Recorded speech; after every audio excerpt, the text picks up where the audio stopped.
Welcome to another edition of Inside the Headset with your Palestine High School head football coach Kyle Ralph. Coach, good morning. Morning. Uh, going back in time today, we're going to talk about the 2014 semi-state game, Class 4A against Columbus East, um, and we were just talking before we started recording here. This is a really great second half that we're going to talk about tomorrow, but not one of the better halves of football that we're going to cover today. The first half, No. you go in the locker room down 21-7 here, which we'll talk about. But you know, before we talk about the game, I guess my question is kind of what your mindset was. This would be your first semi-state game, right? Second. The second one. Yeah, they beat us. They Uh, beat us in semi-state the year before okay. down there. So second semi-state game, they'd beaten us pretty bad in 13, come back in 14. Tell me a little bit about the week and the plan and kind of how you felt going into the game. So, this was, like you said, this was a memorable game for so many reasons, and one of them was, I'd gotten the job in 2013. They had come off of a tough year. The record was not very good, and my first year we just really caught fire, and we went 13 and we were 13-0, and went down to Columbus East in the semi-state game my very first year, and I mean it was cold, it was windy. They were incredible. They were ranked, I think at the time they had been ranked number 2. Chittard, I believe, had been ranked number 1. We had just knocked Chittard off in the regional. Maybe Columbus East was number 1. I can't remember, but the three of us were kind of in that top 3. We were always third, and then East was usually first or second in there. And to be honest, like I've said this before on this show, like when I got the job here, there were a couple Indiana schools that I was very and fully aware of who they were and what they stood for. Having been over in Ohio and stuff, and played and coached some high level football over there. And Columbus East actually was not one of them. I really didn't know anything about their program when I came over here. So that semi-state game, the first year, I remember turning the tape on, and it was one of the very few times where I've mentioned this before. On Mondays, I'll go meet with Coach Cooper, and he'll kind of ask me like, all right, what do you think? That first year in 13 was one of the very few times when I walked in his office, I told him, I said, it doesn't matter what we do. Like we can't beat these guys. And from that point, from the moment I turned the tape on, I had just an unbelievable amount of respect for what they did, how they did it. I think, again, what fans are going to see here is really a little bit of a model of what my plan was for our program was do simple things tremendously well. You're going to win with strength and conditioning. You're going to win with discipline. You're going to win with execution.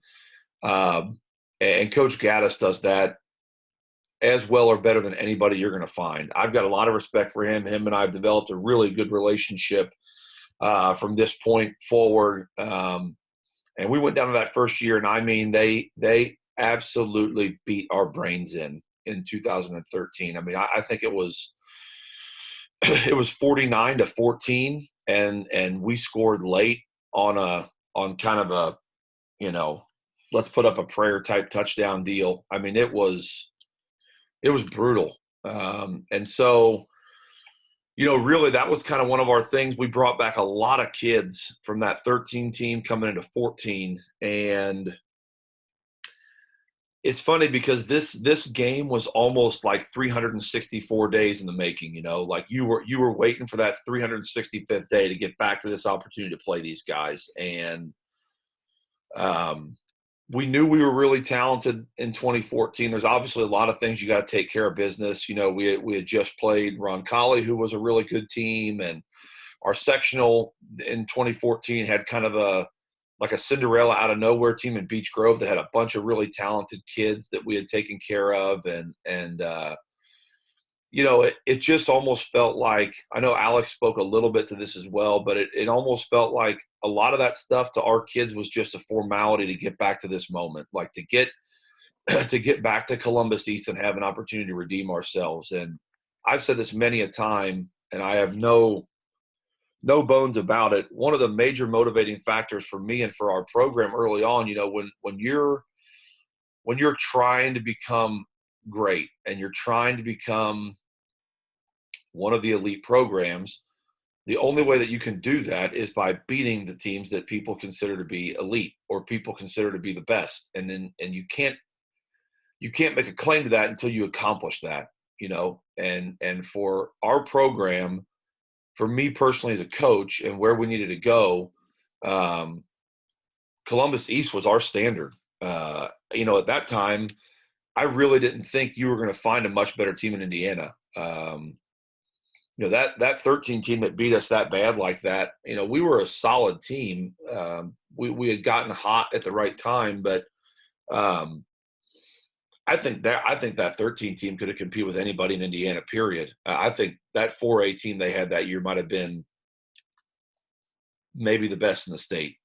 They were really special. And the 14 team is exceptional as well. So, this game was a lot more than just 6 days of preparation and a game on day 7. Our kids had really poured, honestly, about everything they had into trying to close the gap to catch Columbus East here. And, I think leading up to that, it was interesting because I felt a lot of pressure, wanting to prove that our program had closed the gap. We were super talented. It's a home game. But I remember our kids were really relaxed in this week. And I was a little concerned about that because we had talked a lot about not because this is not my MO. We don't talk about someone in the future, but a lot of our talks throughout the year had revolved around, how much work you're willing to put in to play one more week. We thought we were good enough to get ourselves back there. The off-season kind of thing that we buried into the kids' heads was, we were a game away from punching our ticket downtown to have a chance to play down there.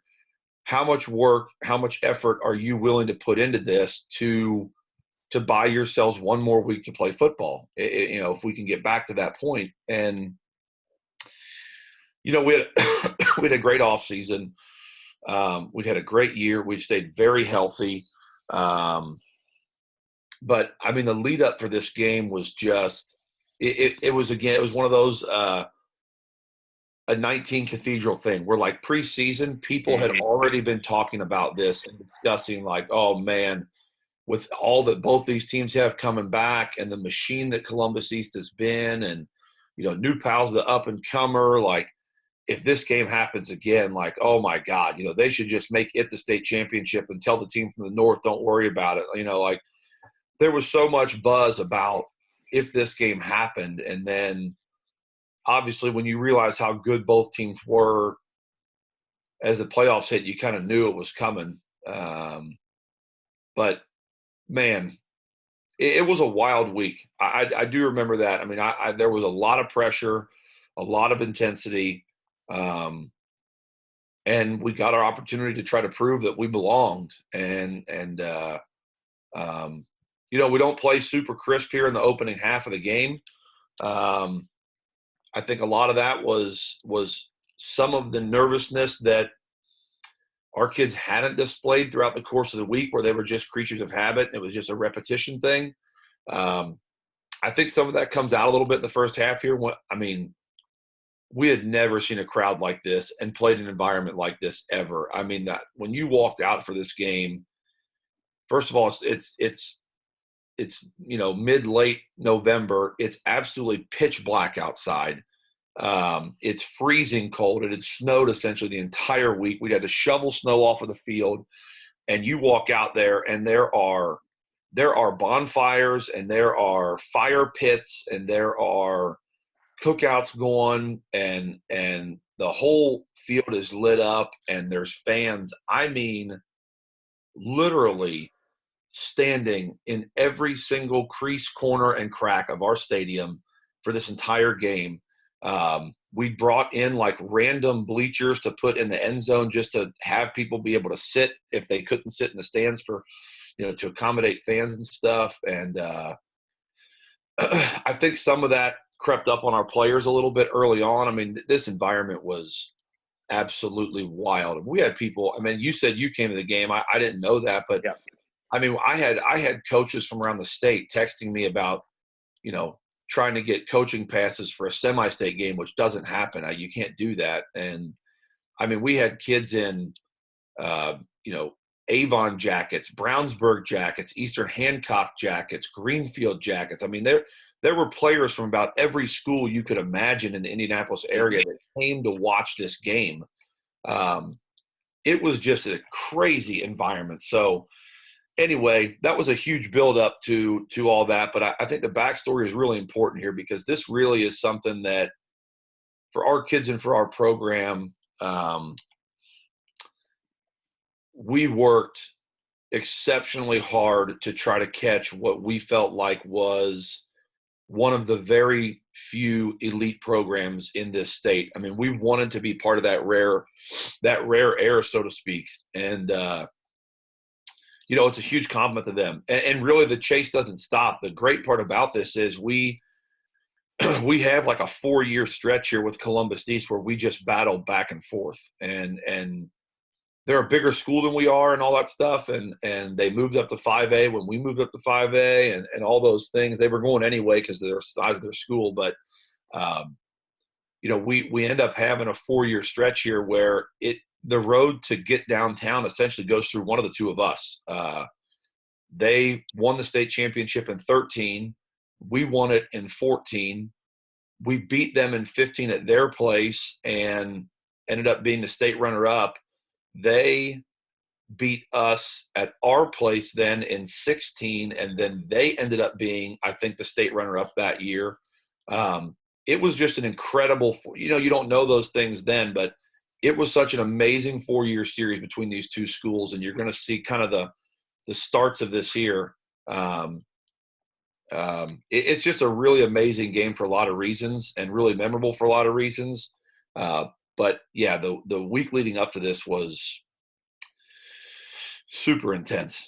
But it's one of the all-time great games and matchups. It was such an honor to play against them like that. And as time went on, like I said, become good friends with Bob, with Coach Gaddis, and really share ideas with them. I've gone down and visited with them and see the things that they did in the weight room and talk to him about their program. And, again, that's just what football's supposed to be about. It's about sharing ideas and learning from people. And I would very much consider Coach Gaddis to be a huge mentor of mine. I've learned a ton from him, in our conversations that him and I have had. And he flat out runs one of the best programs that you're ever going to find. So this is a great game between two really good ones. Well, as we get going here, I want to talk a little bit about the weather. You mentioned it briefly, but you said I was in the stands for this game. I was coaching somewhere else, and we were not very good, so we'd been done for a month by this point. So I'm in the stands for this game, and I don't know if I've ever been so cold in my entire life. So talk a little bit about, kind of what that did, if that affects the game plan at all or the strategy. I mean, let's be honest. Let's just call a spade here. This is going to be a little bit of 2 hours of inside zone by both sides. But how does, I mean, I don't even know what the temperature was this night, but it was really, really cold. I don't think it was in double digits. I know that. Yeah, we had a stretch here. For a lot of the players too, this is something that we always talk about when when the guys from this group get back together and I see them and you know, they may come back to a game together or something like that. And the weather of this playoff run is always one of the things that we talk about. It was so bad. I mean, the whole thing was so bad. And I think that adversity is what makes this playoff run so much more enjoyable, I think, in some people's eyes. I mean, we had played Beech Grove in the sectional championship game, and that week it was pretty much, and that was, I guess that was the first week of November. So the week before that, we had played Newcastle on Halloween night, and I mean to tell you, it was about 20 degrees, 35-mile-an-hour wind at minimum, and it was raining, sleeting, snowing, and a mix of all that in between. And it was about as miserable as I've ever been. I mean, it was awful. Beech Grove next week, the temperatures were absolutely terrible. It had already snowed. It was really windy that night. And then we played Roncalli, and we had a couple practices Roncalli week where it was in the negatives outside. And then the night we played Roncalli, I think it was like 3 degrees. It was so brutally cold. And then this week, it snowed essentially the entire week long. Like I said, they had to go shovel the field off just so we could play. And, I mean, it was, I don't know, it was like 8 degrees, something like that, and pretty windy. So, you know, again, part of the hard thing, you've already watched the game that happens after this. So you've already seen New Prairie. Alex could really throw the ball well, and we had some dynamic receivers. The problem again was, I mean, we're we're practicing in this week. We're practicing in 2 to 6 inches of snow on a couple of these days, you know, and we don't have the time. We didn't have a turf field. We had grass, and so we used to practice out behind the school on the grass fields behind the school. And you know, we're practicing in 2 to 6 inches of snow, and we don't have time to sit there and shovel off the grass practice fields out back, you know? So you just deal with it. And that's just what it was. So I remember like throwing the ball in practice this week was a pretty tall order. It got us prepared for Friday because we're going to have to throw the ball some here. And again, Alex was really good. He was really efficient in games like this. It didn't bother us as much, but we could not be the team that you saw in Lucas Oil, where it's 72 and sunny with no wind every day, you know, inside Lucas Oil. So we have to kind of curb that some, but you know, the thing is it affects both teams. They'd had a pretty nice passing attack this year anyway. And it affects both of us. It's just hard to throw when it's this cold. There were a few times where, you know, Alex had come over and said like, hey, my fingers are so cold, I can't feel them. Like I can't feel my hands. Well, that's kind of important for a quarterback there, bud. So let's figure out what I had a stash of hand warmers in my pockets of my jacket. And in case the players needed some at any point, and he came over at one point, he'd said that to me. And I'm not much of a fan of excuses. And so I kind of gave him the like, listen, dude, I don't need your excuses right now. And I reached into my two pockets and took hand warmers and just started shoving them into like his gloves or whatever. And I said, here, just put those in there. And then before he would go out for offense, he'd like wiggle his hand down and get them out of his glove so he could feel his fingers and stuff. So, you know, the little things you remember, I guess. But, you know, it's just what we had to do. Matter of fact, I had hand warmers in my shoes that sat on top of my toes. It was so cold. I put them in my shoe. So anyway, it does affect everybody a little bit, but by this time we had played in such bad weather for so long. It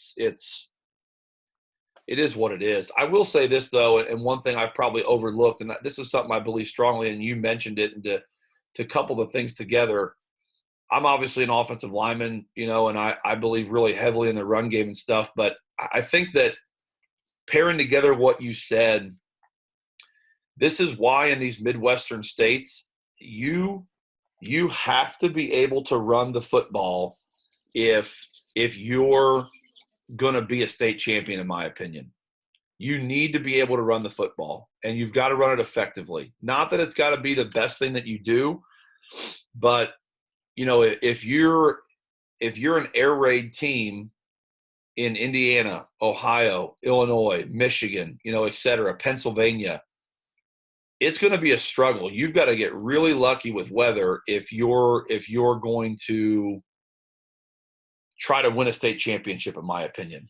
And I think that these two teams have really epitomized that style and that attitude of like, look, you don't know what the weather is going to be when it counts the most, and your run game better be strong enough to carry you through if necessary. And I really do. I think that you look at most state champions in the Midwest, especially, they're teams that can run the football well. And these two teams are quite frankly two of the best you're going to find. At Columbus East at this time had arguably the best rushing attack the state of Indiana had ever seen before. Yeah, let's talk about that while we're here before we get this going, because I know we've seen some really good teams in your 7 years, and I think there are two or three that really kind of rise to the top, so to speak, and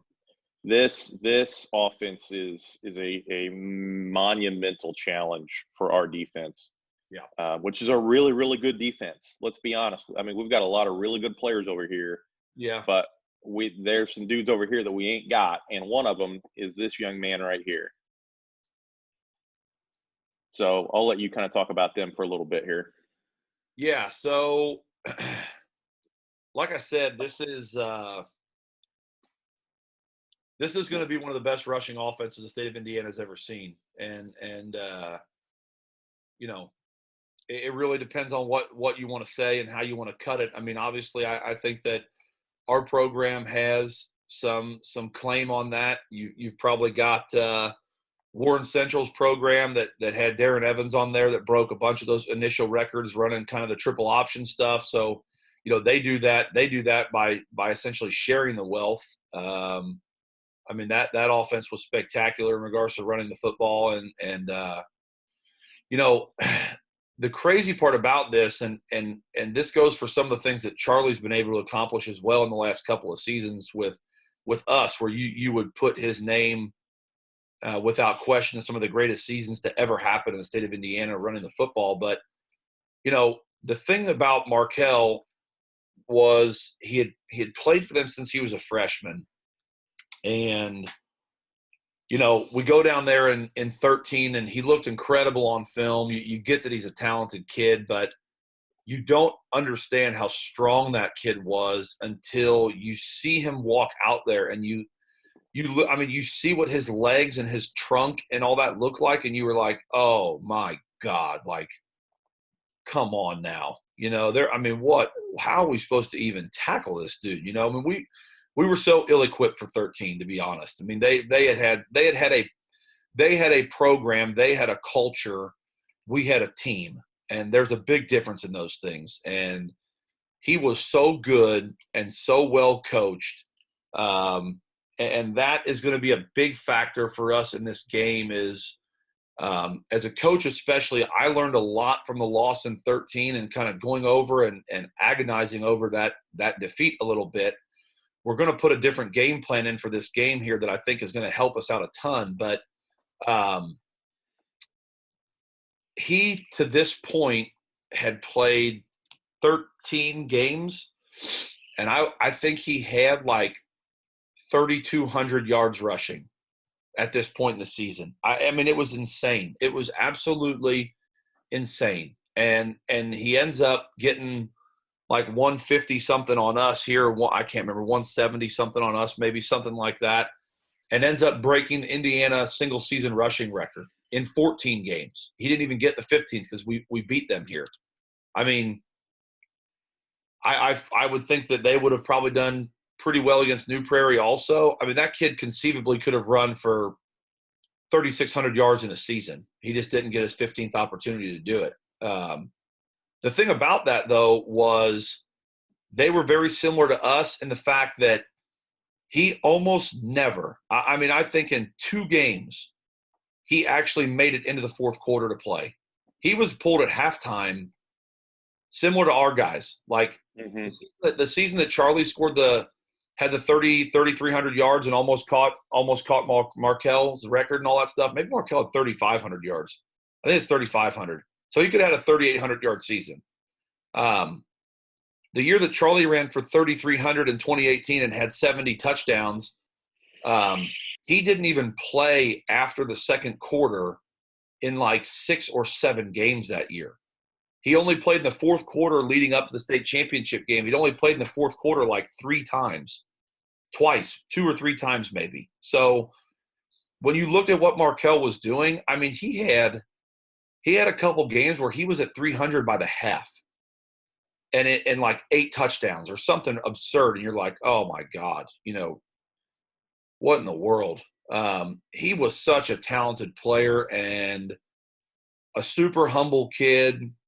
Apparently a great student, ended up going to Purdue to pursue an engineering degree and played football there and played a lot of football for them actually in his time up there. And I wasn't very surprised by his success. I remember a lot of people when he got to Purdue early on in his career there had a couple huge games and some signature efforts out of him that won some major Big Ten games. And people are sitting there thinking like, oh my God, this guy was like a 2 or a low 3-star recruit, like where did this guy come from? And it's like, guys, if you just would have turned on the tape, I mean, it really isn't hard to see this kid was something different. I mean, I'm not really sure what the knock on him was. Some people didn't like his straight line speed or whatever. I don't care. I don't care what you thought it was. He's one of the best running backs I've seen play, period. So that's a huge problem. Like when you start with him as the figurehead of all this, it's a major problem. He goes on to win Mr. Football this year.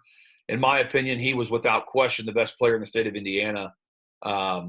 So we have to change our defense to our monster package here. And we do a couple different things, but we're essentially going to play a 5-3 up front and load the box. The problem with this is they also have 2 Division I tight ends that are about 6'4" to 6'6", and range from like 230 to 255 pounds. I mean, they're huge. They're essentially extra. I'll tell you, it seems like they've always got at Yeah. least one of those guys. Yeah. And that's they really mess with you with those hybrid tight end guys.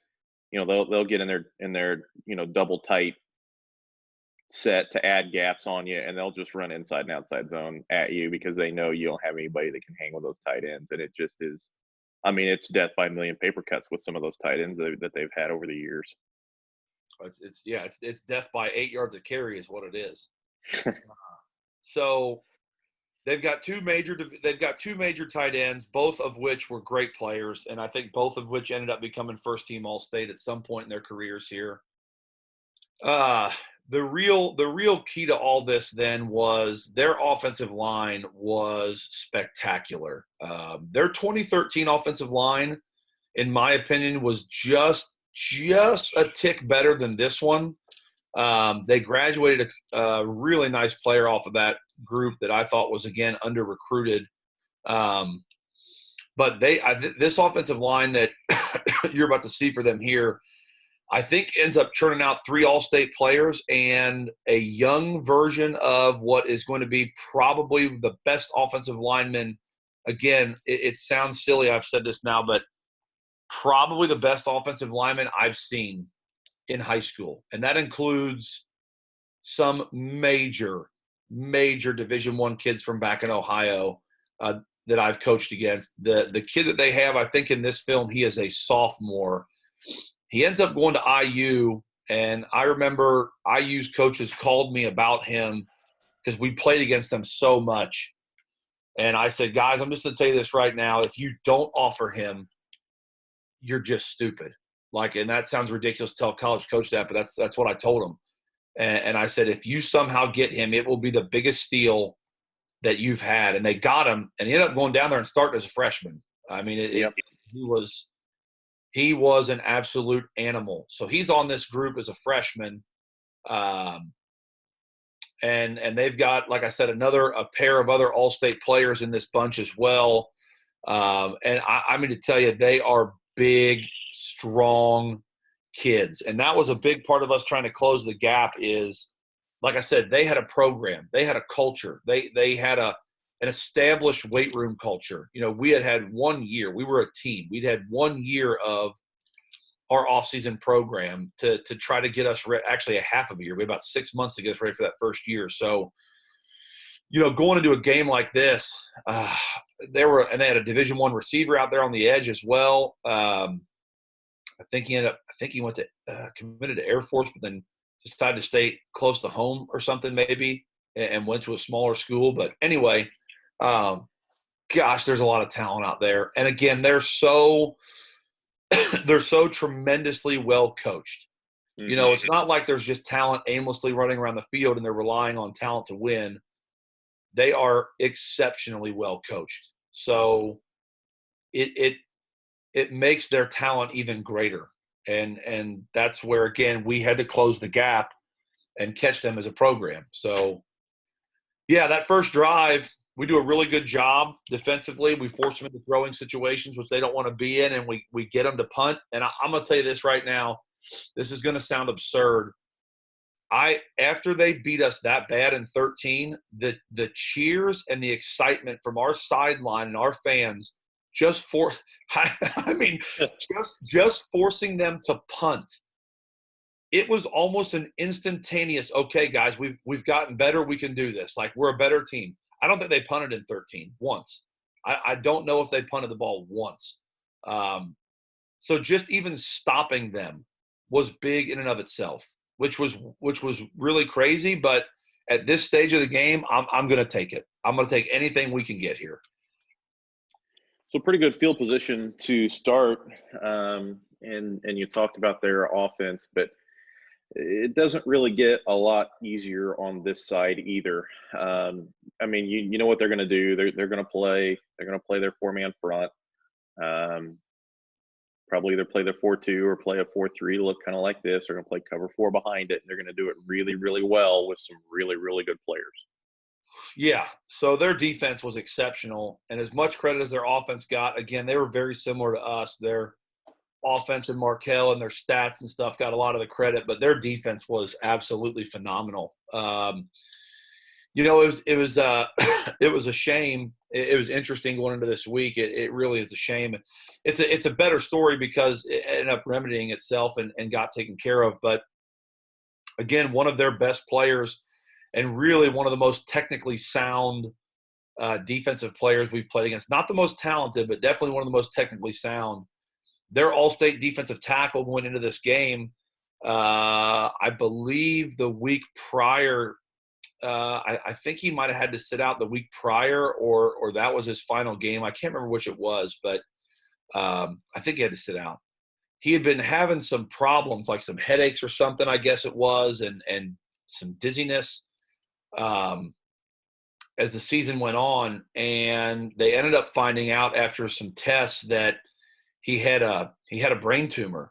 And thankfully, I'm pretty sure it was not cancerous, but they were able to operate on it. He wasn't allowed to play football anymore, so he missed this game, obviously, for sure. And I can't remember if he'd missed the one before this or not. I think he had, but they essentially told him, like, you can't play football anymore. You're going to have surgery and stuff, and we're going to get this thing out of there. And it was heartbreaking for the kid. They put an article in the newspaper this week about it as well. He was a great player, a wonderful young man, really played the game the right way in the games that we played against them. And again, like I said, you never want to see a kid get hurt.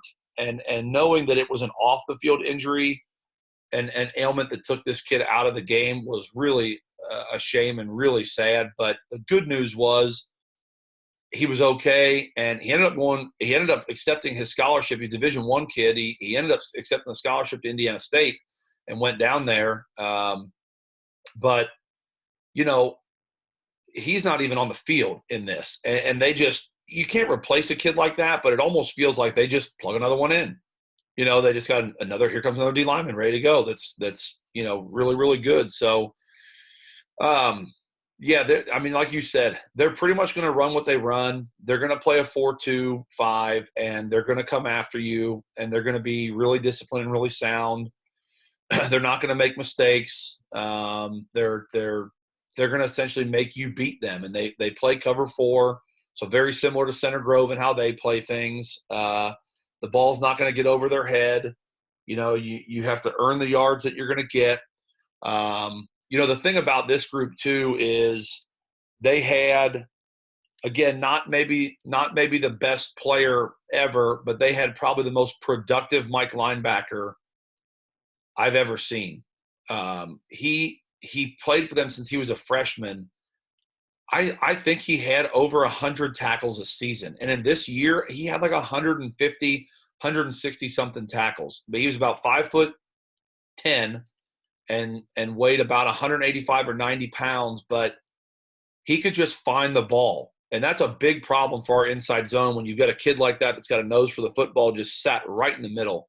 I think this year he'd gotten a little bit bigger, like 200 or something, 205, but he was really, really good. Really, really good. Played D3 ball, but just an incredible high school football player. They've got a kid on the perimeter that's number 2 that kind of came out of nowhere for them and just was an absolute animal. Really rangy linebacker that could run and hit. They've got a couple really good defensive linemen on this group as well, outside of just the one that I talked about. It's a tremendous defense, and they again provide us with a lot of problems because they are so disciplined. You have to out-execute and beat them. They're not going to beat themselves with stupidity. And Coach Vogel does a great job with those guys down there. And, again, I've got a lot of respect for him and what they do. I've talked to him on the clinic circuits and all that stuff. He's a really knowledgeable guy. He's always learning. He's an exceptional coach. So, yeah, you've got to go into a game like this knowing that you're not going to trick them. You're not going to beat them with silliness and trickery and volume of plays. You're going to have to out-execute them, and that's either good enough or it's not. And that's the beauty of their system and ours. Little play action boundary hitch here. Knowing you like I do, I assume this was going to be the first call of the night the whole week. Pretty much, yeah. Yeah, this was going to be play 1 no matter what. 1, just kind of settle Alex in, and then 2, we needed these guys to cover and be a little bit more aggressive out there. We're going to hit the same area of the field if you pay attention in this game as it goes on. That area from like numbers to sideline, we're going to come after that area in this game pretty hard. And honestly, we do it again in 2015 quite a bit. That's kind of one of the weak spots that we felt like they couldn't get to very well with their structure. So we're going to run lots of different routes that either start and finish out there or break to out there. And we do a really nice job in this game of executing that plan in a lot of different ways. But to us, that was the weakest part of the field for them. We wanted to keep the ball away. You can see their linebackers right now, like they line up in so many different spots and do so many different things. Again, they're really well coached with this stuff. So we just felt like the unpredictability of where they were going to be, that spot out there from numbers to sideline where, again, Alex is talented enough to throw the ball there from anywhere on the field. That was where we felt like in the passing game we have to come after because that was the soft spot for us. So that little hitch was kind of our litmus test early in the game to see if we were going to get the soft type of coverage we felt like we would. And yeah, that was play 1 in every drill that we did throughout the week was that little hitch into the boundary to either side. We repped it, but yeah, that was going to be play 1 no matter what. Try to come back here on second down, second medium with our trap here. Yeah. Be a good trap block. That's David Judy, right? Yep. Does a really nice job on that trap block, but we don't get this backside backer here. No, they're pretty good. Yeah, so this is, again, one of those things where I know I've talked about this a bunch. I'm going to skim over it, but the first half of this game is a tremendous example because the one thing about this game that everybody always asks me, Coach, man, incredible adjustments. Like, what'd you do at the half? Like, what adjustments did you make to come back in this game? It's like, none, actually. This is one of the very few games where we don't adjust a single thing. We just don't execute very well in this first half, to be quite frank. And we'll talk about the halftime stuff later, but you're going to see trap right here. You're going to see trap later. You're going to see trap later, and you're going to see trap in the fourth quarter essentially get us down on game-winning drives. I mean, it doesn't go very well right now because we don't block and we don't execute it very well. It's not that we can't do it because they're too good for us to do it. We just don't execute it at all. And it's going to be a big, big play for us as this game goes on because I don't give up on it and we stick with it because it is there. We just have to execute it better. And I know I've talked about that a lot, so I kind of went over that relatively quickly, but we don't stray from the plan in this game at all. We just settle in and play better. That's it. The kids just played better in the second half, and we played like the team that we were, and that's all. So, yeah, you're going to see trap a lot, and you're going to be like, my God, why do they keep running trap? Well, we're literally a block away from ripping it multiple times and never get it done, and then eventually we execute it better, and we do. So third medium here, you get a little walk-up. This kid is another really good player, man. Yeah, that's him. That's number 2. Yeah. Yeah. He's spectacular. Man, he was a good player. Yeah. Yeah, he was really, really good. So check with me. Showed a little pressure, backed out of it. This is our switch vertical. Looks like stop here. Yep. Right? Yeah, this is, again, one of our same thing. We're trying to attack. We're going to push them off vertical, and then we're going to break that route off and sit right in that window that we had just talked about. Again, we've got it wide open. We've got it wide open on both sides, and we flat out don't block on the right side at the right tackle position, and we give up immediate pressure. So it's all for naught here. But, yeah, the information we've gotten from the hitch and then the switch vertical where we cut it off, we've got that part of the field right where we want to have it. It right now is as open as we had predicted, and so that's at least good information for us, despite the fact that it's not a good drive. The conversation now becomes, okay, that is the soft kind of underbelly we thought it was going to be. We're going to try to come after that as much as we can, and when we get the ball. How many times in your 7 years do you think you have punted from the plus 37? Once. This is it. This is it? That's about what I figured. Yeah. I honestly can't think of many times across the 50 period. Almost never from across the 50. From here, I would never punt. So here's the difference about this game, though. So there's two things that go into this decision. Like I said, okay, Coach, why, you never do this. Why all of a sudden are you doing it here? One, so Nick Brickens, who at this time is a junior, is a tremendous punter. He's really good. He was good at everything. He was our tailback. And this year he's our backup tailback, but he's our starting adjuster. He plays a little bit of linebacker. He's also our punter. He's our punt returner. He's our kick returner. I mean, Nick did everything. He was a renaissance man of the game of football. He just had probably a little bit less leg than what Eric ended up having for us down the road here. He could boom it, though. But Nick was a surgeon on mid to short punts, and he would practice this stuff all the time. As a matter of fact, I know the camera goes off of him here. I don't think Nick probably watches these, but if he were to, I know he'd laugh at this. It's the only – because I coach the punters as well. It's the only celebration I ever have let a player have on the field when he would do punts like this and just – sit them up on the green, and the ball would just check up and he'd drop it inside the 10 or the 5.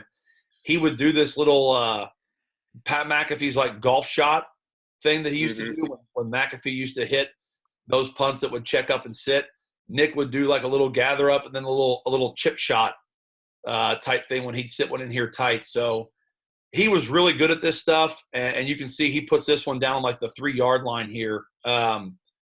that goes into the decision there. The other part about this was we had talked to the kids all week about how important field position is in a game like this, where you got two like-minded teams that really, truthfully, are just going to slam into each other for 4 quarters here. And them driving the ball 65 yards is a lot easier than them having to drive the ball 90 to 95 yards. It just is.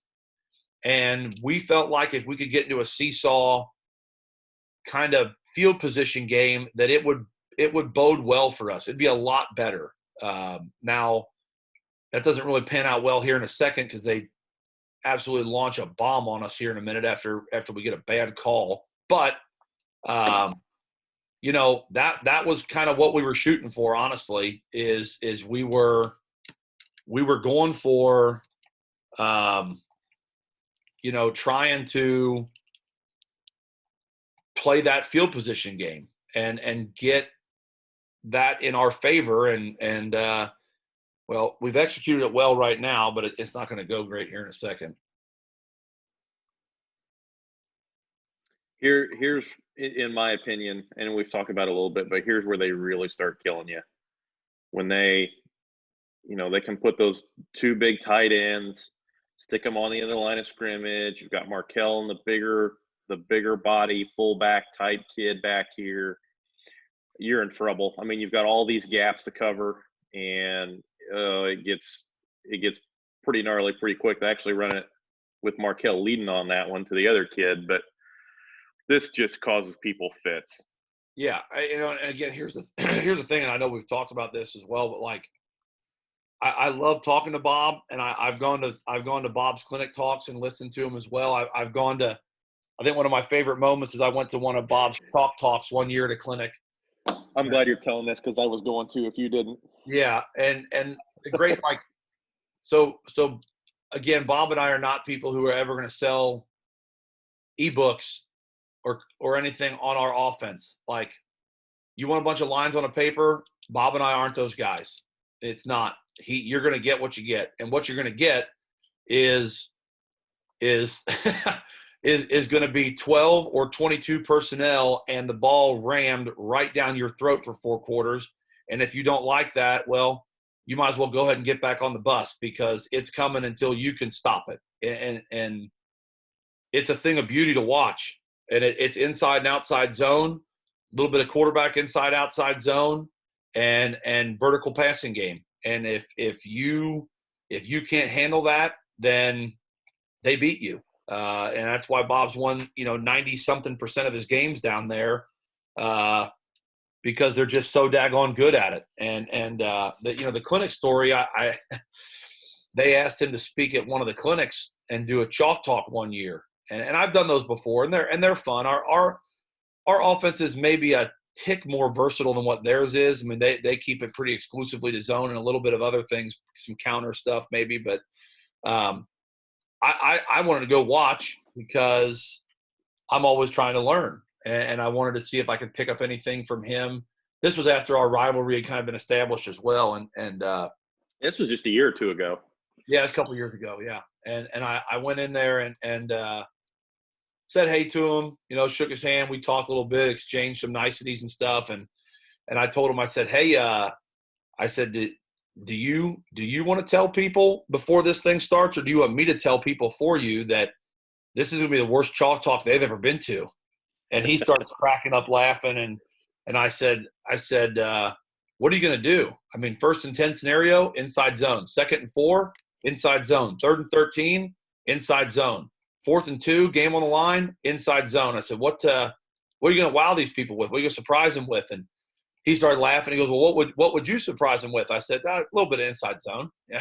I mean, like, and he went up there and true to their form, the guy he went against is a really well-known D coordinator that now coaches down in Texas, but he kept drawing up these exotic defenses and pressures and packages, and Bob was like, we're gonna line up here and double tight, and we're gonna run inside zone, and we're gonna run to the right hand side because that's where our big offensive linemen are. And this guy's like, okay, so he counters that with some other pressure, and Bob says, well, change up to that then. If this is how they're going to pressure us and they're going to, kind of running back, crossing face and getting the ball, then we're going to run our quarterback version of inside zone, and we'll run quarterback inside zone over here to the left. I'm just sitting there like, this is going to go on for an hour, and this guy's going to sit here and draw up all these wild, exotic 3-4 blitzes, schemes, and pressures. And what he's not getting is that if this were a real game, Bob would be running inside zone right down his throat while his blitzers ran right past them. Mm-hmm. Like it was just so awesome to see, like, him stick to his guns in that moment of, it's a chalk talk. We're on the board talking, but this is what we do and who we are, and that ain't going to change, and not even for this. And it's beautiful, and it's so hard to stop with their personnel and what they do. But it's incredible. It's something really special to watch a team execute it so well. So while I do that, here was part of the scheme, and this is why this series hurts us a little bit here. They had shown some two-back stuff. So here's a little bit of your inside the headset then now. Our game plan for this game, and I'm a zone guy myself, and quite frankly, I hadn't thought a lot about when we went down there in 13, it really was not something I had probably, thought of a ton. It was more about just trying to get our guys prepped to play the game. But we let Markel do what Markel liked, and that was a big problem. As I went back and studied the tape, and then as we essentially charted him for this season, basically, his best plays were cutbacks, all of them. His best plays were all cutbacks, and I'm a zone guy, so I understand that. Like, the cutback on zone is what kills a lot of teams, because you knife that defense in half, and they're in trouble. So as we went back and watched the previous season, and we went back and watched his games from this particular year as well, he had absolutely just slaughtered people on the cutback.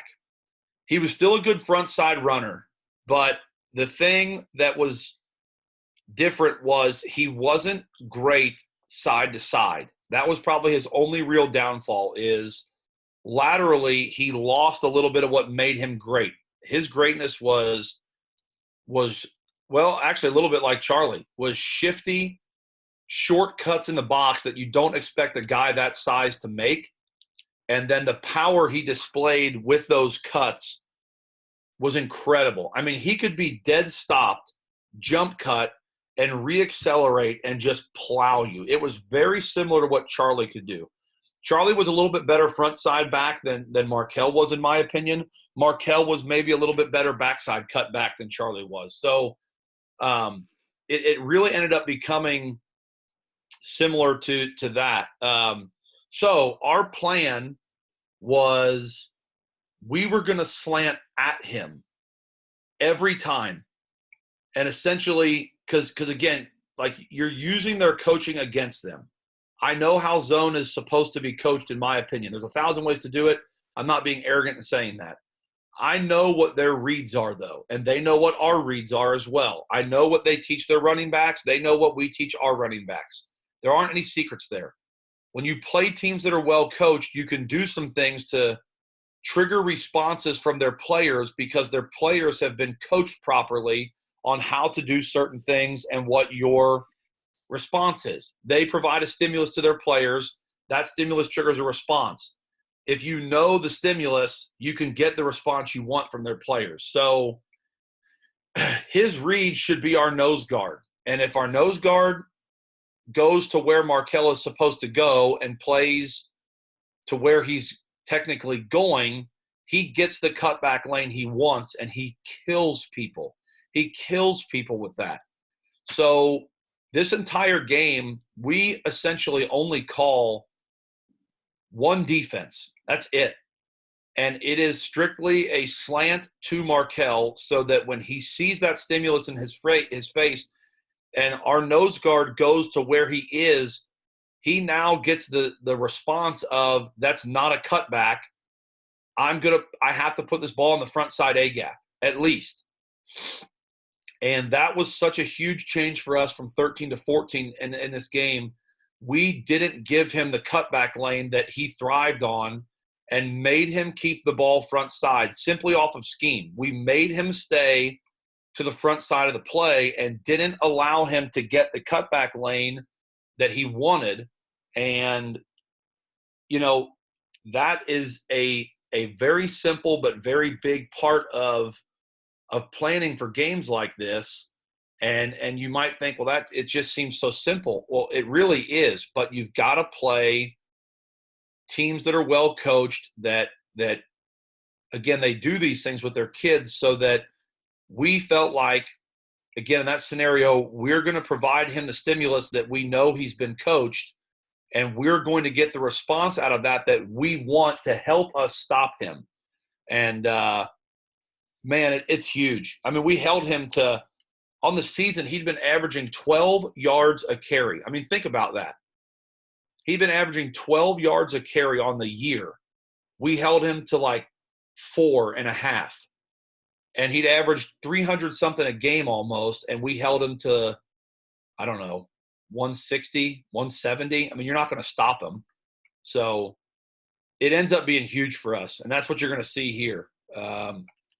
And then we pretty much play cover 3 behind it, which we're going to pay for here in a second.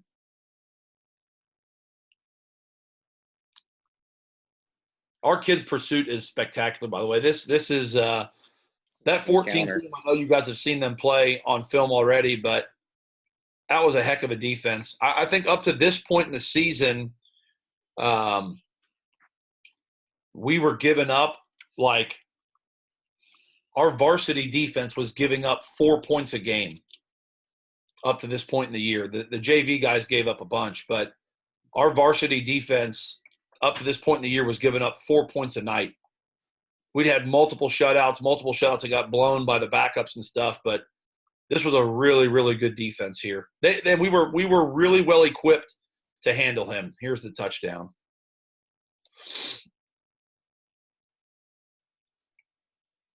So we get a penalty that keeps their drive alive, which wasn't a very good call, but it is a call. It happened, and then they come back out and hit this on us. So we should have been off the field.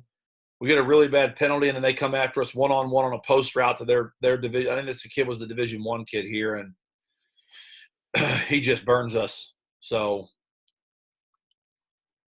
that's football.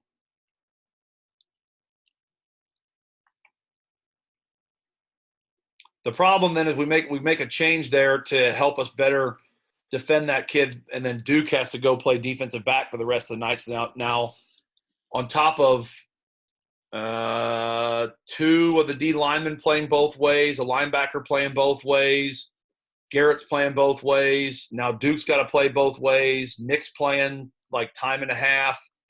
Sterling's going to play time and a half. We're starting to get a little bit thin here. With Duke now having to go to defense as well. But it's huge for us because Duke was a good athlete as well and does a nice job. One of my perceptions in watching this game this weekend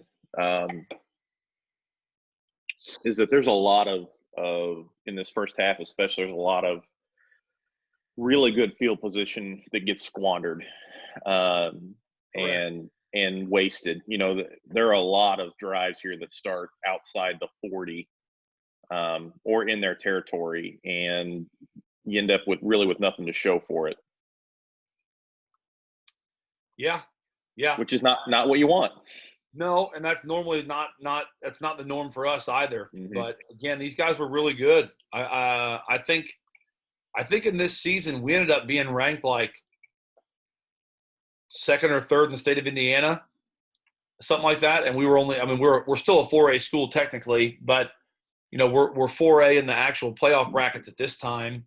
And Columbus East ended up being like top 5, 6, something like that. I mean, it's 2 really good football teams. So yeah, you're not just going to march the ball down the field on them and just, mow them over. But here we go again, kind of hitting this bubble out here to the outside again. But yeah, we don't move the ball very well this first half. It's not a good first 2 quarters for us offensively, and our defense kind of they try to hang tough here as best they can with our offense not being able to produce much. But again, against teams like this, it's not easy to do. We lose an offensive lineman right here as well. One of our starting linemen goes down. He ends up getting hurt, and he's done for the season. His kneecap popped out. Oh, So that was not good. That was really bad. So we lose a starting offensive lineman here on this drive as well. Thankfully, and I'll say this, that's another part of a little bit of the – I'm not making an excuse here because I'm not an excuse person, but, we are a little bit outmatched up front to begin with, and now we lose a starter, and one of our backups comes in who it's going to take him a while to settle into this game. The great part is, so Coach Buchanan and I had kind of had a plan where we were going to play two kind of younger, more project offensive linemen throughout the season because we felt like we could get them experience in some of the games that we could win. And it really pays off for us big here because Matt Moeller is going to come in at right guard, who's a junior at the time, and had been a little bit of a project player and had started 9 games for us. And then when it came time for the playoffs, we went with what we thought may be our most optimal lineup, which is what we usually do. I mean, that's kind of it. I know we've won all of our regular season games, so people aren't going to believe this, but you can attest to it. Our 9 weeks are a dress rehearsal for everybody. You get an opportunity to prove that you can play, and we'll try to play. If we have the ability to do so, we will play kids that have earned the position or earned the opportunity to play the position through their effort and their execution in practices, etc. Now, if you don't earn that, you don't play. But if you do, we're going to find a way for you to get on the field and prove that you can do it. And Matt was one of those kids that had done everything we'd asked of him. There was talent there. He really had just never kind of risen to the challenge and played in that environment before. So we thrust him into a starting position early in the season, developed him over 9 weeks, and then come playoff time, we just felt like it was best for our team to give us some depth and play some other older guys that had been offensive linemen before that we'd had playing defensive line. And because of that, I think Matt, when he settles in this game, ends up being a big, big part of why we win this game because he'd had so much game experience, but it does take him some time to settle into the speed and intensity of this particular game here, which sets us back. Anytime you lose an offensive lineman, it's huge. I mean, that is something that you don't want to – I mean, offensive lineman and quarterback, you get injuries in those positions, you're in a lot of trouble. And we lose an offensive lineman right out of the gate here. So it's not good. It's not good. I ask you this question. I don't remember which game it was. It was a Center Grove game in 2018, I think, where we throw it to the dig. This is a rare mesh call where this ball goes to the dig.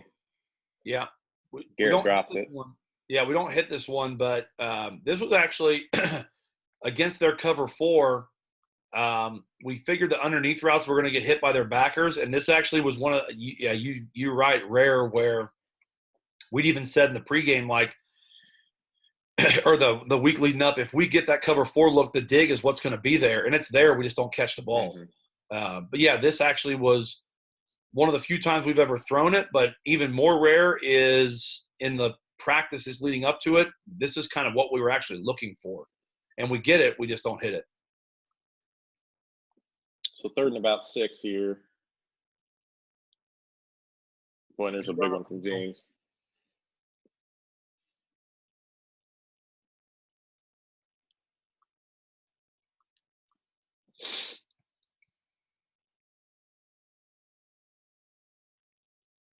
Come right back to it. Mm-hmm.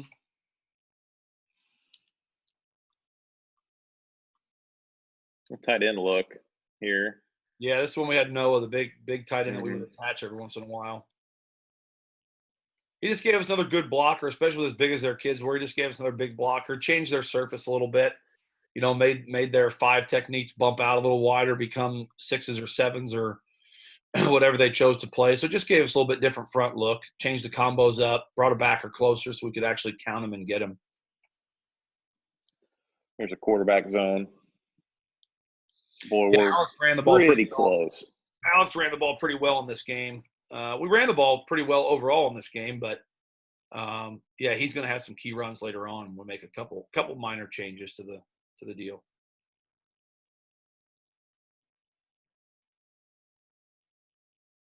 I mean, you can tell it's tough sledding in there. I mean, they're a good physical football team. You over there? Nope, 4th and 2 is what I'm circling. Oh, I thought you were. Oh, okay. I can't see the chain on that. Yeah. 4th and 2. I've got the mini screen again because that thing popped up. No, I am not standing over there. When I arrived, the only place left to stand was in the student section. Oh, so yeah, that's right. I enjoyed this game from the last row of the New Palestine High School student section. Yeah. So you want to talk about missed opportunities right there? We go here on this 4th and 2, and this boy, oh boy, is this not one of David Judy's finer moments. He became an all-state player for us in this particular game. He's only a sophomore. He made all-state as a junior, but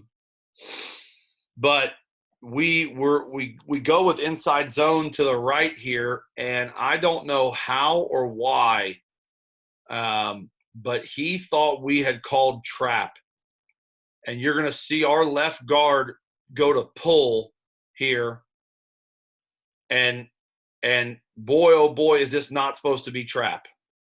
So the guy he's supposed to be comboing with and through just gets a free run through the backside B gap right into James's hip pocket. We end up having the read key and an unblocked D tackle at the point of attack. And I'm gonna tell you right now, it gets cut off here. But and like I said, we don't cuss at our players, and we don't belittle them or demean them or anything like that. But I'm gonna tell you what, David and I had a conversation past the numbers on this play. I came out past the old 2 and 20 right there to make sure that I beat Coach Buchanan to him because this was just unacceptable. I mean, a total mental error here, and it hurts a lot. So we don't convert this one. So, again, I mean, we just don't play very well. I mean, there's points off the board here. We've actually got that play blocked up pretty well, minus the guard pulling on inside zone, which isn't what you want. We actually look all right, but we just blow an opportunity. I mean, we really do. Any thought about kicking this? Yeah, I mean, I had, but we've moved the ball well this series, and we've run a couple really good ones down the field, and it was kind of like the wind was in our face, and I just felt like that was a good spot to go for it. I gamble a little bit in this game because I know that we're going to need the points. That was probably one of them. I'm going to gamble at the end of the half here, which could have cost us the game, to be honest. And I'll talk about that. But, yeah, we come up with nothing. I mean, we literally come up with nothing. And that hurt. That drive could have been 3 or 7. Mm-hmm. No. Nice scramble and throw right there.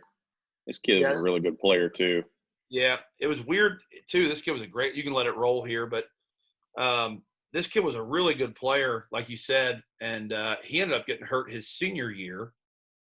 Had a weird hamstring issue that they couldn't figure out and fix, so he ended up missing his senior season, pretty much the whole thing, I think. I mean, he missed a lot of it. They replaced him with a kid that was incredible, though. Is that the major kid that you're talking about? Yeah. The kid that replaced him? Yeah, he replaced I think this was KJ McCarter. He replaced him, and the major kid was, oh, my God. He was spectacular. Now, this was another thing, too, as a side note.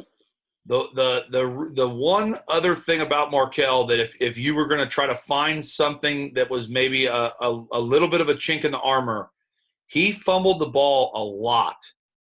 That was one of the things that truthfully didn't make sense on the eval with him is he put the ball on the ground a pretty fair amount for what he was getting. And we really felt like if we could just the year before, our guys were trying to tackle the ball, which is a huge mistake against him. It was terrible, which isn't what we coach, but it was really bad. And so we felt like if we could get his momentum stopped before it got started and choked down and get some hats on him, that we could get the ball loose. And I think he fumbles the ball in this game twice. So yeah, he fumbled it right there. That's why I brought that up. But we had in the scouting report that we wanted 2 to 3 bodies on him, and then the third or fourth person in needs to start going for the ball because he will lay it on the ground.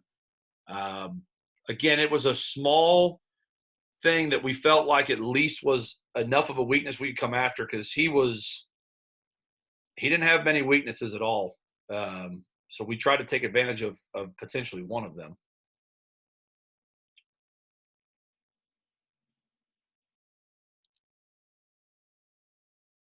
Good punt. Yep. Yeah, I mean, they're a good all-around team. They didn't really have any quote-unquote bad spots. So come back here and try to go to hitch and go in a nice scramble here by Alex. Yeah, he's really good with his feet. This is big.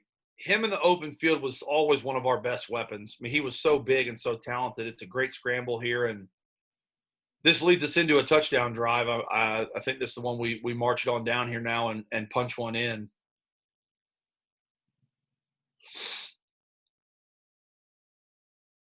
It's quarterback zone.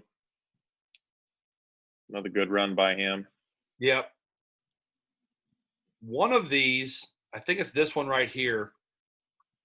This is one of the change-up plays of the week here. You're going to see a difference. This is our ISO play. You're going to see Noah lead up into the hole. Mm-hmm. We essentially lead both of them through the hole here and try to attack the bubble of their defense. So you're going to see Noah fold up in here from that wing position, which we do a lot of now. You've seen him play the attached tight end some.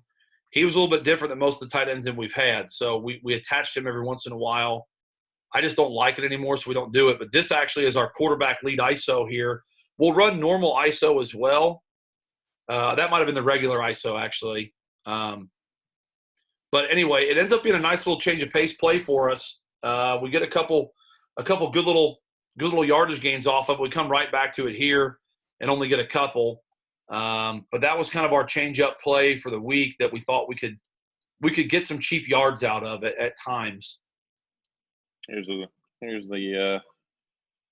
touchdown right here. Yeah, this is a great play. Great throw, great route. Everything about this is really well done, really well executed. Come after their guy man-to-man. Garrett, who's a big target, again, like just using the players that you have. We've run this route many a time. But you've got a big 6'3" receiver that weighs 185 pounds out there on a much smaller defensive back. That ball can be thrown almost anywhere, and Garrett's probably going to get it. So we just came after matchups down there in the red zone, and their red zone run defense was extraordinary. So we had to throw the ball a little bit from down in there. Boy, and then you bury him. I mean, not a deep kick, but no return.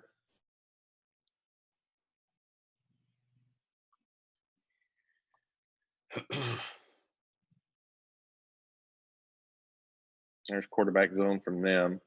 Yeah, as you guys can tell, I mean, like, I'm not lying when I say it's just a relentless downhill punishing attack. It doesn't matter who's carrying it.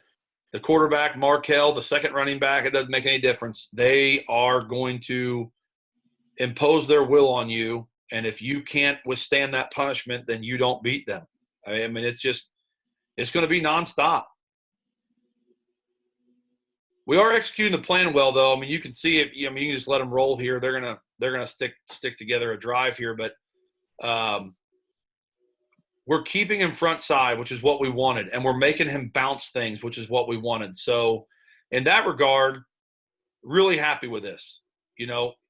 He bounces this one and gets us here. I knew this one was coming up, but we're keeping him where we want him to be.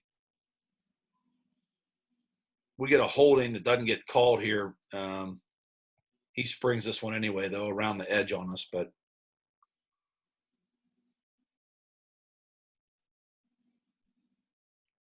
A little wide pop there. Yeah, these guys. This was such a huge mismatch for us. The two tight ends. I mean, our tallest linebacker this season, I think, was Gabe, and he was just a bit over 6 foot, but he's the Mike linebacker. So Sterling was like 5'9", and and Nick had to come down and play linebacker in this, and he was like 5'10" or something. And their part of their job was to carry those seams on two tight ends that are 6'4" and 6'6". Like I'm. What are we supposed to do? I mean, those guys are just such a problem. I said this before: a good high school tight end, and a good tight end at any level, but a good high school tight end can really change your offense as a whole, let alone when you've got two of them like that. I mean, they always have those good tight ends, man. It's like they have a factory down there that pumps out tight ends. Kind of get caught taking the cheese here a little bit. Yeah, we bite on this one pretty bad.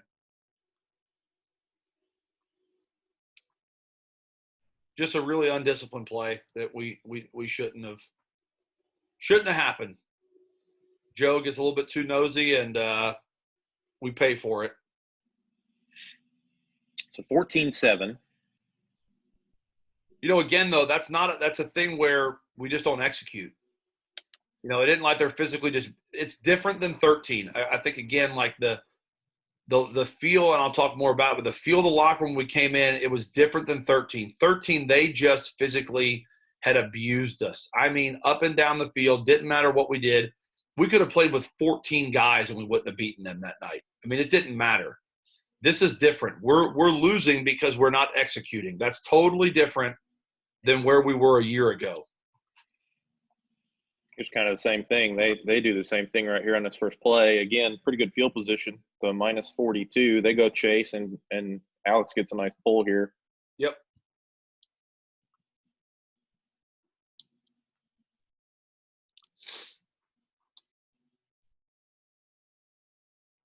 Two back. Mm-hmm. We ran this a decent amount this year, especially in the playoffs. This little crisscross zone here.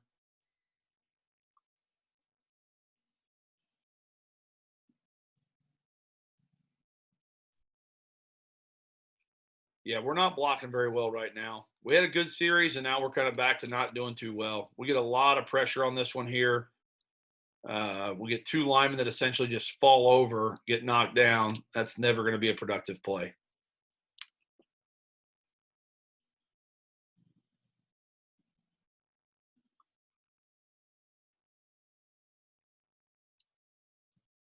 Here's Nick just dropping in another chip shot.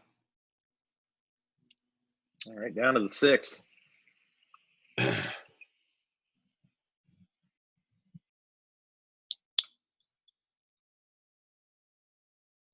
Well, there goes Markel. Which will happen to you? Yeah, this was one of the ones he broke. He breaks two on us. This was one of the two where he gets like a big chunk. So, again, you can see, go back real quick. This is exactly what we didn't want to have happen here. This is why we were doing what we were doing. And if you watch this play, our nose guard, instead of getting across this guy's face, which he's supposed to do again here, he gets compressed and washed. And it ends up giving Markel the exact lane he wants. So you can tell the difference right now. When he gets this backside cutback lane, you can see how quick he hits this thing, and his shoulders are allowed to stay square at that point. You are done. There's nothing that you can do really to stop him at that point. He was way too good when his shoulders could stay square to the line of scrimmage. And we make another mistake here, and we give him exactly what he wants. We gave him what he's best at. And he made us pay for it. I mean, as simple as that.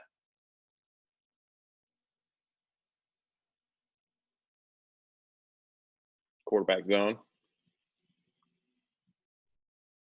For those people that also then say or are watching this and are thinking like, Coach, you're slanting to where he's going to go. What about the quarterback zone? The nice part about the simplicity of that is if we slant that direction, it puts us in the face of the quarterback zone. So that made it harder on the quarterback as well. I mean, it's a pretty simple call.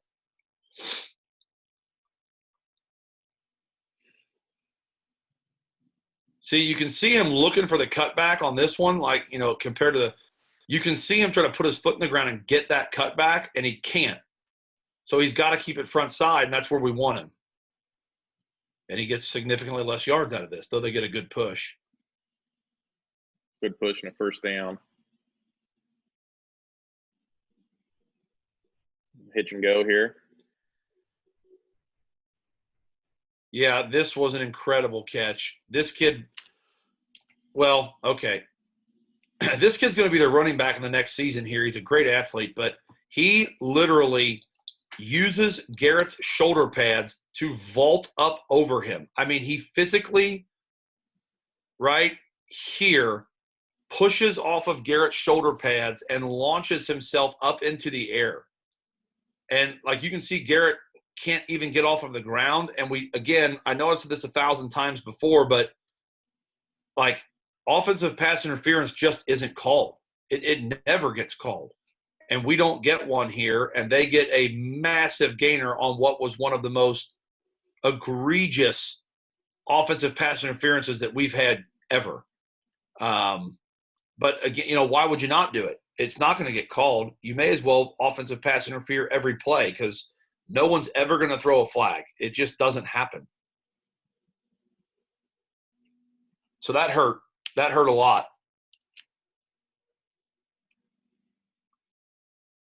So now they're down in the red zone. I got 3rd and 2 here. And there's your quarterback zone right there. Mm-hmm.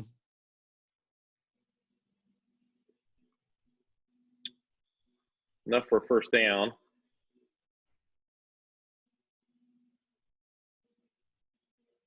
Another example of him pushing that front side. Yeah, they're really just going to keep marching this ball in here, and then they end up. Oh God, you talk about a frustrating play coming up here in a second. So we do a good job of stiffening here. I mean, we really tighten it up. This is what we wanted right here, though. This is outside zone, but we're doing a solid job. We wanted him to have to run side to side and stretch things out. He's not as effective that way.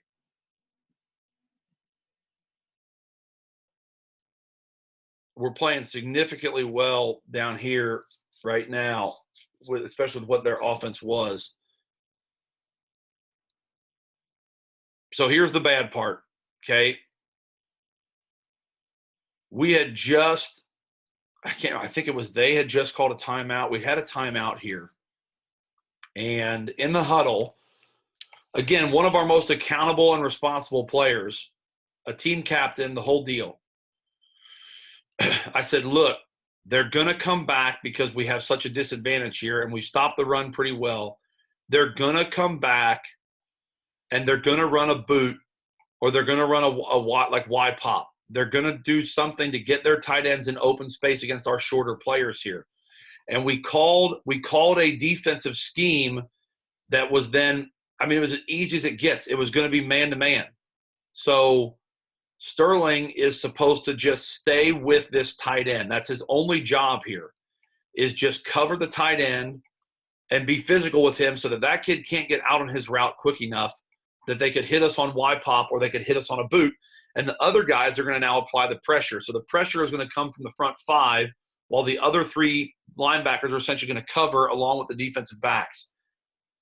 I literally just specifically gone over that scenario with him in the defensive huddle here, and we go out and he literally doesn't cover the linebacker at all, and they essentially throw like a little Y stick for a touchdown on this little boot. It's literally just that's all it is. It's just Y stick. That's it. And so, again, this was really frustrating because we knew what they were going to do. We had gone over the execution of it, gotten clarity on the execution of it, and then we don't execute it. It was, just a frustrating play. We're breathing life into them with stuff. We got a no offensive pass interference call, and then we go do that. So then we do Big this. return here. Yeah, then we do this. This can be the last drive of the half, right? Yes, it is, yeah.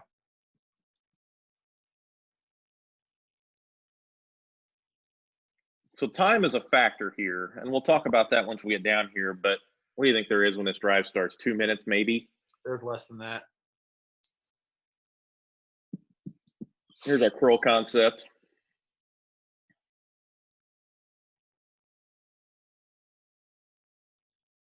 The good part about this drive, though it's disappointing in the end, the good part about this drive is it builds a lot of confidence for, I think, that fourth quarter drive, because we marched the ball right down the field here. Yeah, I was going to say there's under a minute. Yeah, a minute right now. Now you're down to 30 seconds.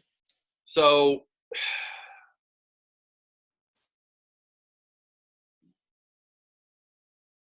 this is a really great job. Oh, my God. God. So, you It's know, just out. it's, oh man, I can't even, I can't believe I'd almost forgotten this play. I knew it was in here somewhere. So this was one of those moments where it's only funny because we won, and it was somewhat of a stress reliever and a tension reliever for the kids as well. So I'm going to call a timeout here. One of the timeouts here. Hit pause. If you go back a little bit, right here, after he catches it. Okay. So one of our, and I've never talked about this before, one of our program philosophies for anybody that is a ball carrier of any kind is you do not go out of bounds. You force the other team to tackle you. I don't care if you're a wideout or a running back or a quarterback, unless I have specifically told you to do so. You stay in the field of play and you make them tackle you. That's part of why we lift weights. That's part of the whole philosophy. You are going to make them tackle you over and over and over again, because most high school kids don't want to do that. And at some point, they're going to miss tackles. If you go out of bounds, you've made their job easy. A footnote of that philosophy is for our big guys that are real punishers. James, Noah in this scenario here, Joe when he was a tight end, Charlie at running back the last couple of years, even Alex to a degree, even though I told Alex to get out of bounds and he never would. Some. A footnote of that coaching philosophy is if they are in your way, you run them over and you make them pay for getting in your way. And again, at some point, they're going to start to turtle tackle you and tuck their shoulder pads down, and then you make them miss, and that's where the big runs come from. But I want them to be tired of having to tackle you. And if you're one of the punishers, you and I will have conversations that revolve around you need to punish them. Be what you are and be a punishing ball carrier. So you've probably seen Charlie on a couple of things if you've really watched him play.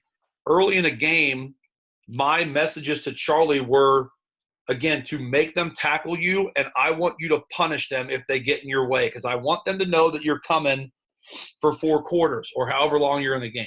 You know, Noah, again, I don't know what I mean, there would be a footnote to that footnote that says if there's no one in front of you or there's green grass, go to the green grass and score. He literally goes on, I mean, I'm laughing even thinking about it. He goes on a beeline for this kid. That is it. Look at the touchdown. Look at the middle of the field. If he just goes to his left 3 degrees, he scores right here. He goes right at this kid and gets sawed off at the kneecaps and goes down on like the 6 centimeter line. I'm not joking. Like, I mean, there was nothing else I could even say to him. When we come back from the huddle, I said, dude, how about you just be an athlete and go to the open grass? And he just kind of smiles, you know, and the kids kind of laughed. And the sad part is we don't score here, you know, and it's not like, oh, Noah crosses a touchdown. It's only funny because we win the game. But we get 0 points out of this drive, and that's not good.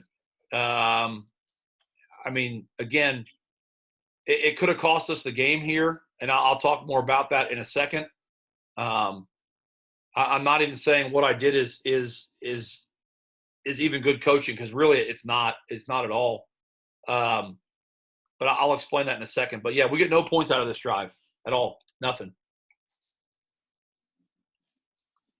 So we get a penalty there. Yeah, we get the false start, which is really wonderful. You want to talk about lack of execution and mental discipline? O-line false starts here.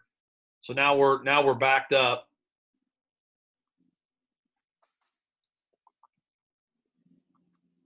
Looks like there's 21 seconds, I think. Yep. Run it, lose yardage. Yep. So now we're down to 6 seconds. So I want to talk to me about the play call here. You call timeout. Yeah. So 2 choices here. Call the timeout, bring the kids over. Well, actually, very similar to the state championship story at the end of the half, to be quite honest with you here, just that we're losing right now instead of winning by a whole bunch. So I brought the kids over, and I said, all right, guys, here's the deal. I said, we got down here. We need the points. This puts us down by 11, which is still, weird, but it's better than 14, honestly. So I said, I want to kick the field goal, but I said, I think that I've got a play that's good for what they've been doing to us down here in the red zone, and we've practiced it a bunch. So I told the kids what the play call would be, and quite honestly, I left it up to the players. I said, field goal wise, can we make it? Probably. I said, is a touchdown more valuable here? Yes. And I talked to Alex about what the play call was. He agreed. The receivers felt like it was going to be there as well, which, I mean, that's a stupid statement. Every receiver always thinks they're open. But I talked to the kids about it and the coaches and stuff, and the kids really were like, Coach, like, look, this is what we do. Okay, we're aggressive. We do these things. We go for these things. Like, we don't pull up and kick field goals. Trust us. And that was kind of their message, was like, look, trust us to get the job done. We'll get the job done. And I pretty much was like, all right, well, here we go. So my final message was just to make sure that you get across the goal line, and we essentially run a little rub route at the top of the screen up here, and Logan ends up getting wide open. I mean, he's right here. Now, here's the bad part about this play. Both of them get open. Alex technically makes a misread here. When this corner chases, Alex should throw this wheel route, which is a touchdown. He doesn't. If you see Duke come wide open at the top of the screen. That's 6 points. So we don't execute the play, which is part of the problem.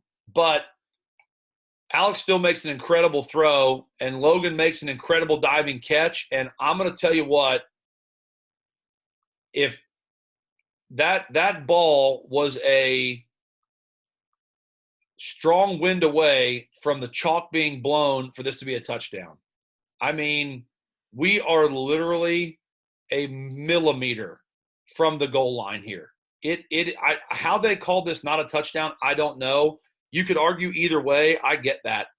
I mean, he is literally on the white line with the ball in his hands, and we don't get that. So we come out of that with nothing. And, I mean, I've passed up on 2 field goals, which would make this game 21-13 if we hit both of them. That's a definitely different game than what it is right now at 21-7, or what it would have been at 21-10. This is certainly one of those moments in coaching where, all the the armchair quarterbacks and stuff like that, boy, you can hear them up in the stands as you're walking off of the field, and we've just passed up on a field goal. We don't get a touchdown. We're down by 2 touchdowns. We really haven't played very well. It's just one of those things where, man, it could be a really deflating halftime, essentially. I mean, you're kind of walking in thinking like, oh God, is this going to turn into the avalanche that it could? We've had so many missed opportunities. We haven't executed on I mean, we've given them 2 touchdowns off lack of execution, essentially. The third touchdown was they just exposed our personnel a little bit. It happens. We just haven't played very well, and the kind of the fear going in now is like, okay, did again, as a coach, did I just burst the balloon? Am I the one that just took the pin and just popped everyone's balloon right there with that decision, even though the kids were in on it, and it's still my decision. I could have easily overridden the kids and said, guys, look, smart football is to kick this. Okay, we're going to pull up for the field goal. We're going to kick this thing. Get on the sideline. Let's get our 3 points. That's smart conventional football. What I did is not. It's bad football. Everything says, truthfully, in that moment that you need those points, kick the ball. As it comes down to it later in the game, you certainly wish you would have had those points because this game wouldn't have been as dramatic as it was. But I think sometimes everything happens for a reason. I mean, the drama of this game was created through the struggles and the decisions that were made in the first half of it. Again, I can say that now because we won, but, the landscape of this game could have been dramatically different and potentially not as memorable as what it became or legendary as what it becomes. But yeah, I did. I was mad at myself, and I really – and I've never pulled a punch on this. It was a terrible coaching decision by me, and I made sure – and I'll talk about that in a minute – but I made sure that everybody knew that. It was my choice, and it wasn't a good one, and we're going to have to recover from that. Coach, I hate to cut this short. I got to run to another meeting here, so let's pick her up tomorrow. Yeah. And talk about the locker room and talk. You already said there's not really any adjustments, but I do want to spend some time. Halftime though, but yeah. So I do want to talk about the message and kind of the mental state of the staff, of the players. When you come up empty there right before half. So let's pick her up there tomorrow, and looking forward to tomorrow. It's a really fun second half, and much better second half. Yeah. So, all right, Coach. We'll appreciate it as always, and we'll plan on seeing you tomorrow morning. Sounds good.